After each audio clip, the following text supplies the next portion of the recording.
ফেব্রুয়ারি 14 তারিখ, লাল কালোয় মেলানো মেশানো একটা দিন।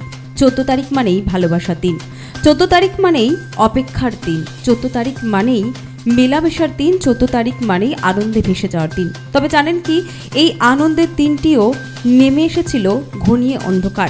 সেটি কি? 2019 সাল পুলওয়ামার ঘটনাটি আজও বুকে দগদগ করে জ্বলে বহু মানুষের, যাদের গিয়েছে সন্তান, যাদের গিয়েছে পরিবার। 14 ফেব্রুয়ারি 2019, যখন জম্মু শ্রীনগর জাতীয় মহাসড়কে ভারতীয় নিরাপত্তা কর্মীদের বহনকারী যানবাহনের একটি কনভয়ে তৎকালীন জম্মু ও কাশ্মীর রাজ্যের পুলওয়ামা জেলার লেথাপোরায় একটি গাড়ি বহনকারী আত্মঘাতী বোমা হামলাকারীর দ্বারা আক্রমণ হয়।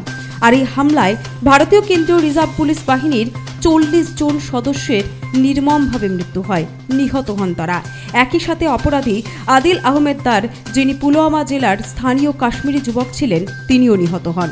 দায় স্বীকার করে পাকিস্তান ভিত্তিক ইসলামপন্থী সন্ত্রাসী গোষ্ঠী জৈশ-ই মোহাম্মদ। ভারত এই হামলার জন্য প্রতিবেশী পাকিস্তানকেই দায়ী করে। অন্যদিকে পরেরটি এই হামলারও নিন্দা করা হয়। একই সঙ্গে সংযোগ থাকার কথাও অস্বীকার করা হয় তার পরপরই। আর এই হামলা ভারত পাকিস্তানের ওপর মারাত্মক আঘাত হানে তাদের পারস্পরিক সম্পর্কের ওপর। পরবর্তীকালে ভারতের তদন্তে 19 জন অভিযুক্তকে শনাক্ত করা হয়।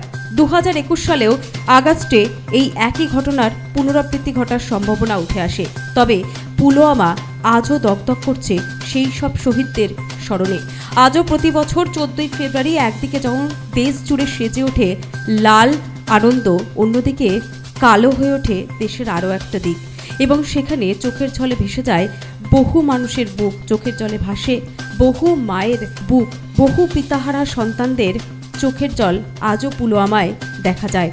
শহীদ স্মরণে প্রতি বছর এদিন প্রধানমন্ত্রী শহীদদের উদ্দেশ্যে তাদের শ্রদ্ধা জ্ঞাপন করেন। তাই বলাই যায় 14 ফেব্রুয়ারি অর্থাৎ ভ্যালেন্টাইন্স ডে শুধুমাত্র ভ্যালেন্টাইন্সের জন্যই নয়, 14 ফেব্রুয়ারি পুলওয়ামা দিবসও বটে, যা ভারতের ইতিহাসে একটি অত্যন্ত গুরুত্বপূর্ণ দিবস।